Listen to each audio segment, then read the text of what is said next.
This is Brittany Murphy, a Hollywood starlet at the peak of her career when she suddenly passed away. She died tragically in the bathtub of her own home, her face eerily resembling the horror movie character she once portrayed on a famous poster. And even in death, she was not allowed to rest in peace. What led to this mysterious and tragic passing? Let's uncover the most baffling cases and the most thrilling stories together. And as always, before we begin today's video, don't forget to leave a like and subscribe to support our channel. And now let's dive into today's story.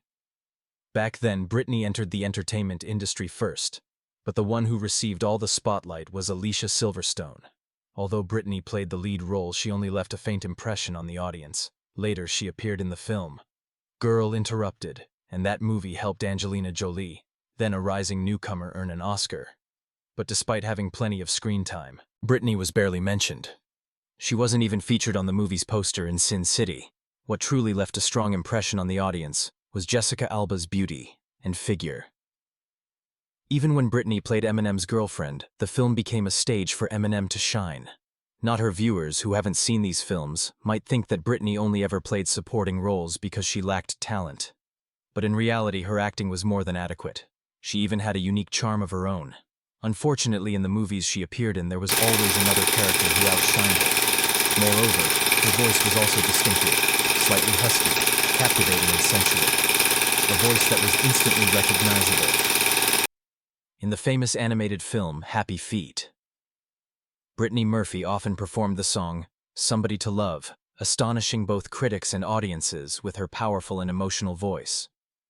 Like many actors who started their careers in childhood, Brittany had a mother who fit the archetype of being both self-sacrificing and controlling. When Brittany was just 2 years old, her parents divorced. Her father completely cut off contact, never paid a single cent of child support, and never returned to see his daughter. It was her mother who single-handedly raised and cared for her. Wanting her daughter to enter the entertainment industry, she made the decision to move the whole family to Los Angeles, the heart of the film industry.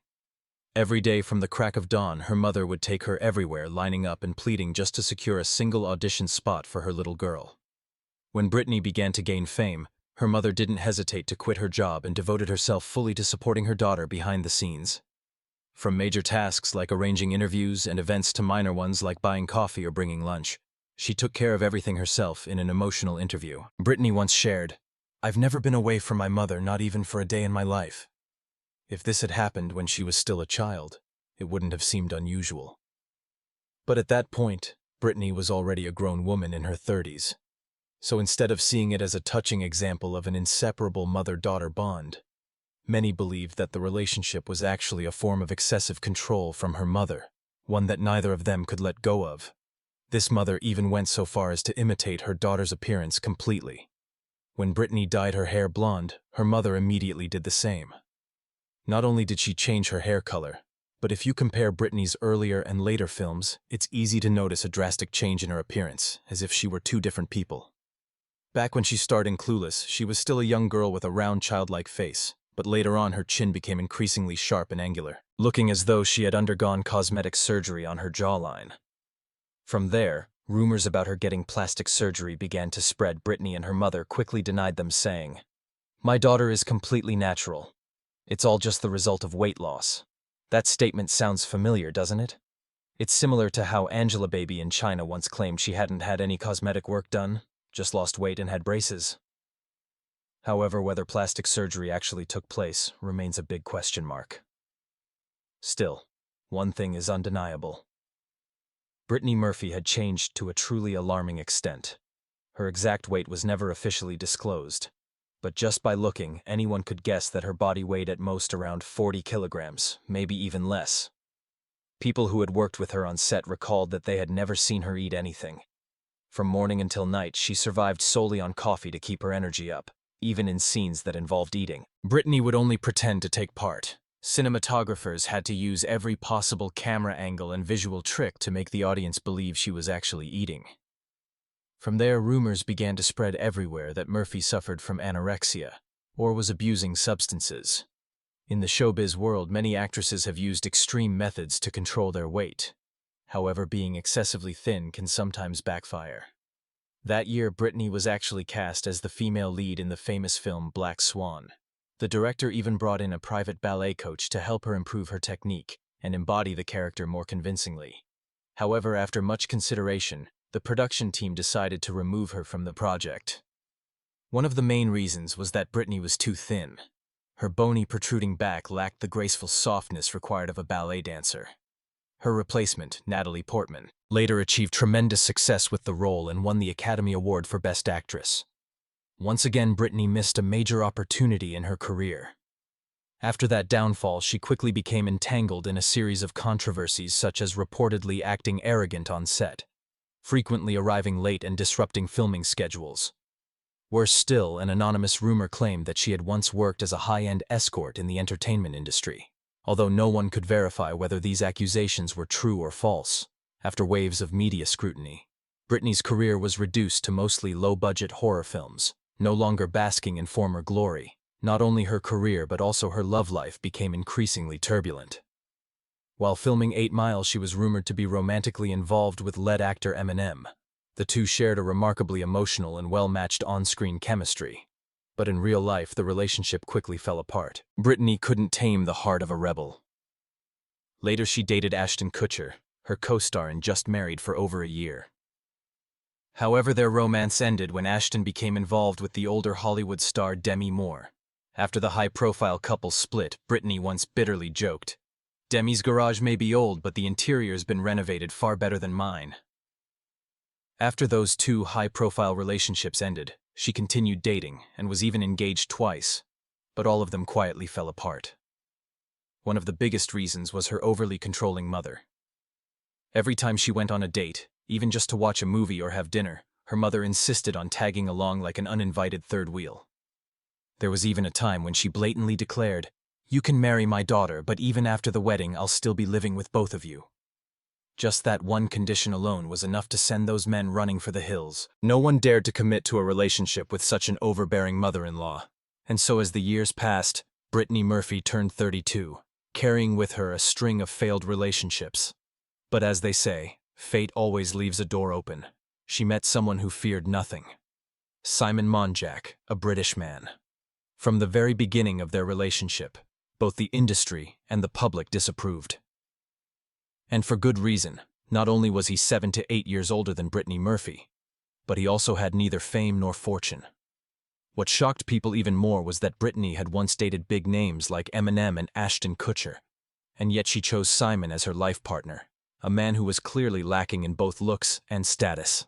Many in the industry revealed that he used filmmaking as a front to scam people everywhere.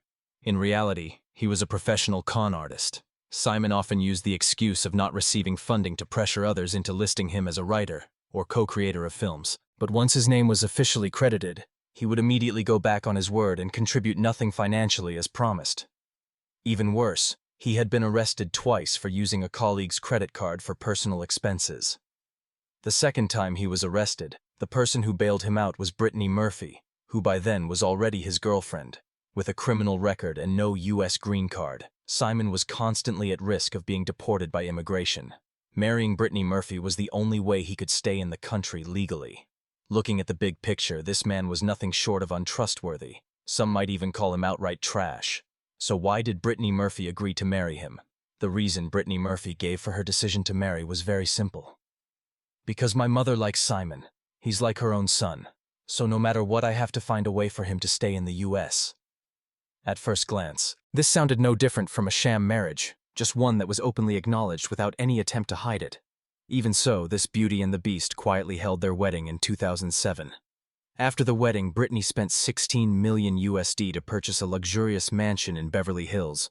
Just as promised, her mother also moved in to live with the couple. However, after the marriage, Brittany's career did not see any resurgence. The only film worth mentioning during this period was a low-budget horror movie titled Deadline. In terms of content, this was truly a terrible movie. So bad it couldn't be worse. It wasn't even released in theaters, just put out on DVD and left for audiences to buy if they wished. But less than 2 months after the DVD release, Brittany Murphy passed away in her own bathtub at home, in the exact same position as shown on the film's cover. At that time, it was just 4 days before Christmas 2009. Only a week earlier, Brittany had attended an event as part of a film festival. She appeared full of energy, completely different from the exhausted and gloomy image she had shown before. She had even spoken excitedly in front of the camera, sharing her plans for the new year. "I want to have a baby with my husband." As a result, just a few days later, Brittany Murphy was found lying motionless and completely naked in a bathtub filled with water at her home. Her mother immediately called 911 to alert the police. Following the dispatcher's instructions, she and her son-in-law tried to perform CPR on Brittany, but all efforts were in vain. By the time the ambulance arrived, Brittany had no pulse and was no longer breathing. She passed away at the age of just 32. Faced with such a sudden death, the coroner suggested performing an autopsy to determine the cause. However, this request was immediately rejected by both her mother and her husband. They gave the same reason: she loved beauty so much while she was alive. How could we let them cut up her body after she died? Since there were no obvious signs of foul play, and in fact Brittany suffered from severe pulmonary edema with bluish lips and fingertips due to lack of oxygen, combined with the fact that she had seen a doctor 2 weeks earlier for a severe flu and had a childhood history of heart problems. The final conclusion from the doctors was that she died of cardiac arrest caused by complications from acute pneumonia. 4 days later, on her birthday, Brittany was laid to rest at a cemetery in Los Angeles. At the time, there were many rumors suggesting that she had died from a drug overdose. But since she had already passed, people didn't want to speculate further, only sigh and regret. However, not long after Brittany Murphy's mother and her husband Simon jointly established a charity foundation in her name, aimed at supporting research into heart disease in teenagers. The two actively traveled around to seek sponsorships and gave presentations to raise funds for the charity. At first, there wasn't anything particularly questionable about it. Doing charity work could be seen as a way to honor Brittany, who had passed away at such a young age. However, what left outsiders baffled was the way the two of them behaved. There was an unexplainable strangeness to it all. One had to wonder, was this really a mother-in-law and son-in-law mourning the loss of a beloved daughter? Or was it in truth a couple grieving over the death of their child? The more people thought about it, the more they leaned toward the latter, a deeply unsettling possibility. That's not all. After Brittany passed away, the two continued living together in the very same mansion where the tragic event had taken place. This goes completely against common sense. Normally, when someone loses a loved one, especially a daughter under such heartbreaking circumstances, a mother would try to leave the place filled with painful memories. Not to mention, Brittany left behind considerable assets, which would have made it easy for her mother to move elsewhere. What's even more puzzling is that with the daughter gone, the mother-in-law and son-in-law continued living under the same roof, eating together, staying together. Isn't that strange? What made the public even more suspicious about the unusual relationship between the two was that 4 months after Brittany's death, in order to promote fundraising efforts for the charity, they invited a media crew into their home, even going so far as to film the bathtub where Brittany's body had been found. The house at that time was messy and filthy, but the most shocking detail came when reporters entered the master bedroom of the mansion. On the 2 nightstands, one side held Simon's glass of water and pill bottles, while the other had the mother's reading glasses, phone, and books. The sight was so disturbing that people couldn't help but feel a chill. The more they thought about it, the more revolting it seemed. Perhaps noticing the look of discomfort on the reporter's face, the mother-in-law quickly offered an explanation. "After my daughter passed away, my son-in-law suffered severe psychological trauma. His heart condition was already unstable and he kept having relapses along with high blood pressure and diabetes. The doctor said that he absolutely must not be left without someone to take care of him. That's why she said she reluctantly moved in to live with him, just to take care of her son-in-law more conveniently."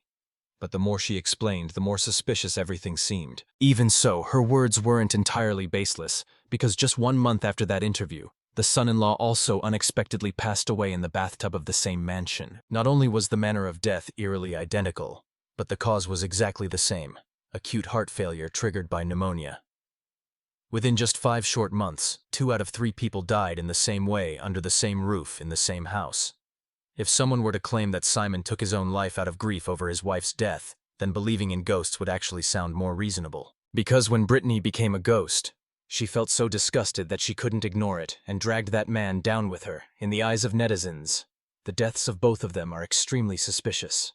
This includes Brittany's biological father, whom she hadn't seen for over 30 years. He left when she was less than 2 years old after the divorce, and then disappeared without a trace. It wasn't until Brittany became famous that he tried to come back to claim his daughter. But as soon as he showed up, Brittany's mother scolded him fiercely and kicked him out without mercy. As a result, when both Brittany and her husband died under suspicious circumstances, he finally found an opportunity to appear, and immediately made a shocking statement. "I know how Brittany and her husband died. They were poisoned." The person who carried out the poisoning was the United States Central Intelligence Agency, CIA. According to this man, Brittany had a close friend outside the entertainment industry named Julia Chavez. This woman also worked for the U.S. Border Patrol, and during her years of service, she discovered a strange phenomenon. Every 6 months, a group of people from a sensitive country would enter the United States. Normally, these individuals should have been thoroughly questioned from their family history to their travel itinerary before being allowed entry. However, it was discovered that each time such a group arrived, higher authorities would issue special orders specifically demanding they be admitted immediately without any inspections. The official reason given was that these people carried diplomatic passports and therefore did not need to go through the usual procedures. However, Julia discovered that they were actually using regular passports, and some even had multiple passports under different names, using a different identity each time they entered the country.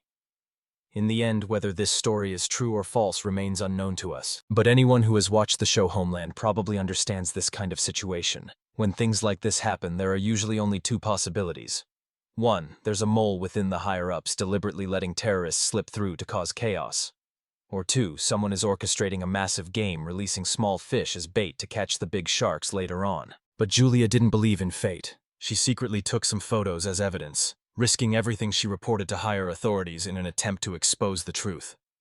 As a result, the Border Patrol agency used this as grounds to fire her immediately. After losing her job, Julia carried the evidence everywhere, trying to expose the CIA, but was afraid to investigate further. They didn't believe her or dared not touch the organization until she met Simon Brittany's husband at the time. After some persuasion, Simon agreed to fund and support Julia in producing a documentary to expose the truth. However, the project was continuously obstructed. Julia, Simon, and Brittany were all placed on the CIA's blacklist, becoming subjects of special surveillance, forbidden from speaking recklessly and strictly prohibited from releasing any footage. During that time, Simon was arrested on suspicion of credit card theft and was even nearly deported. According to Julia, all of this was orchestrated behind the scenes by the CIA. Shortly before Brittany's death, one of Julia's neighbors posted a video showing a plainclothes person secretly watching right outside Julia's front door. Just a few days later, the neighbor suddenly died from pneumonia, the exact same way Brittany and her husband would later pass away. The day after that, Brittany and her husband flew to Puerto Rico to film. Afterward, both began showing strange symptoms. It's highly likely that during this time they were poisoned by CIA agents. To support this hypothesis, Brittany's biological father even took a strand of her hair for testing. The results showed heavy metal levels dozens of times above the safe limit. Additionally, just days before her death, Brittany exhibited symptoms such as headaches, dizziness, and nausea, symptoms very similar to heavy metal poisoning. Therefore, her father conclusively concluded that this was orchestrated by the CIA behind the scenes. This story sounds very dramatic, but honestly, there are countless gaps. First of all, Julia is still alive and well today. If she really knew such secrets, the CIA would have taken care of her. First, right? Would they eliminate friends, neighbors, and directors, but spare the main person involved? Secondly, Julia keeps saying that she was a close friend of Brittany and her husband, and that they died because they helped her, but she offers no evidence, not even a single photo together. Even Brittany's mother, who was also her representative, once mentioned, "I remember someone contacted her to discuss making a documentary, but I thought it wouldn't make a penny, so I stopped it right from the start." This means Brittany and Julia had never even met. Even more ironically, the documentary Julia mentioned was actually filmed and released. You can find it under the title, Top Priority, The Terror Within. So what was the outcome? From the director to the cast, everyone is alive and well. No one was silenced as the rumors claimed. Notably, Brittany's own father was even involved in the production team of that film. This inevitably raises doubts. Could it be that he jumped into the spotlight not to seek justice for his daughter and son-in-law, but rather to promote the film he invested in to chase views and stir up attention? And if that's true, then it really is a case of exploiting his own daughter's situation for personal gain. In that case, we can set aside the already flawed theory about the CIA silencing people. Let's explore a few explanations that sound a bit more reasonable. Why did a young and beautiful actress die naked in a bathtub? Why did a villa where someone had died just 5 months earlier once again become the scene of a tragic incident? One theory suggests that the villa was so old and decayed with rotting walls that had been neglected for years, that it quietly released a deadly mold inside which ultimately caused the deaths of Brittany and her husband. In fact, this theory was put forward by a doctor shortly after Brittany passed away from a mysterious illness. The house Brittany bought was nestled against a mountain and near a river, making it damp all year round. Mold growth was practically inevitable. Some types of toxic mold, once they enter the body, can cause symptoms like headaches and runny noses. Symptoms that closely resemble those of the common flu. And that's exactly what Brittany experienced in the days leading up to her death. It gets more serious when mold spores enter the lungs and settle there for people with chronic illnesses. It's like flipping a death switch. Their conditions can suddenly take a turn for the worse. Brittany had a congenital heart condition, while her husband was like a walking medicine cabinet suffering from heart disease, high blood pressure, and diabetes. Both of them fell into the high-risk category when it came to mold toxicity. The likelihood of developing a fatal lung infection was significantly higher than for the average person. Brittany died in December, right at the tail end of California's mold reproduction season, the time when airborne spore density peaks. By the end of the season, mold goes into a dormant state only to resurface around late March or early April. This explains why the couple fell ill exactly 5 months apart. As for Brittany's mother, she was in good health and remained unaffected. However, despite repeated advice from doctors, she firmly refused to allow a thorough inspection of the house. At first, everyone was baffled if there was a potential health hazard in the home. Shouldn't it be checked and dealt with immediately? Or were they supposed to wait until someone else died before taking action? It wasn't until later that people found out Brittany's mother had been in the process of selling the house at the time. If tests confirmed the presence of toxic mold, the property's value would have plummeted, with the house needing to be sold urgently. How could she willingly sabotage her own financial interests? Since we've gotten into the realm of scientific analysis, let's consider another possibility that also seems fairly reasonable. Brittany died from heavy metal poisoning, but not because she was deliberately poisoned. Rather, it may have been the result of gradual accumulation from hair dye. But as mentioned earlier, when Brittany first entered the industry, she had red hair, then brown, and eventually settled into her signature look with striking blonde hair. Anyone who's ever dyed their hair knows that maintaining such a bold color requires constant touch-ups. Otherwise, the roots start to grow out and look terrible. For someone famous like her, frequent hair dyeing was unavoidable. There was no way she could let her image look messy in front of the cameras. And since she went from black hair to blonde, bleaching was an essential part of the process. Some might wonder why she didn't use high-quality hair dye since she had the money. But in reality, whether it's expensive or cheap, the main difference lies in how toxic the product is, just more or less harmful. In the end, poison is still poison. It gets absorbed and builds up in the body. That's why experts usually recommend limiting hair dyeing to no more than 2 or 3 times a year, avoiding bleaching unless absolutely necessary, and not changing hair color constantly. But what about Brittany? She dyed her hair relentlessly year after year without stopping. And under those circumstances, the amount of heavy metals accumulating in her body might not have caused immediate death, but it certainly would have caused serious damage, especially since her body was already fragile. Therefore, the possibility that Brittany died from chronic poisoning due to hair dye cannot be completely ruled out. But the story doesn't end there. A few years before the Hollywood scandal wave broke out, the notorious producer Harvey Weinstein was also suspected of being connected to Brittany's case. After all, early in her career, Brittany had been supported by Weinstein and appeared in quite a few popular teen romance films. The question is, why would a young, unknown actress attract the attention of someone as notorious as him? The answer might lie in an unspoken rule all too familiar in the entertainment industry. Rumors have long circulated that Brittany Murphy was the one Harvey targeted. Her career began to decline the moment she publicly started dating and stopped playing by his rules. That caused her to lose the role in Black Swan and get caught up in a series of scandals, all of which were suspected to have been orchestrated by Harvey to apply pressure. It seemed that at first he just wanted to scare her into submission, but when Brittany not only refused to back down, but also decided to get married, it was like a slap in the face to Harvey. In a fit of uncontrollable rage, he took real action against her. But how much truth is there to this theory? At least for now, with Harvey having fallen from grace, but his influence not entirely faded. None of the accusations can be verified. All we can say is that this theory still seems more plausible than the idea of the CIA poisoning her. In every murder investigation or suspicious death, the police always start by asking the first question: who benefits the most from the victim's passing? In the case of Brittany, the answer is clearly her biological mother. No one knows exactly how much property Brittany owned, but the fact that she once spent as much as 16 million US dollars to buy a house along with numerous brand endorsement contracts shows that she was very wealthy. Brittany did not leave a will, so both her husband and her mother had inheritance rights. But then her husband also passed away just a few months later, which meant that in the end the entire estate fell into the hands of her mother. What's even more striking is that the mother kept saying her daughter and son-in-law loved each other deeply, and that the son-in-law died from heartbreak. Yet she refused to let the two be buried in the same grave. According to her explanation, Brittany and her husband only had a ceremonial wedding and never legally registered their marriage. The question is, why would a mother who loves her daughter not allow her to rest beside her husband?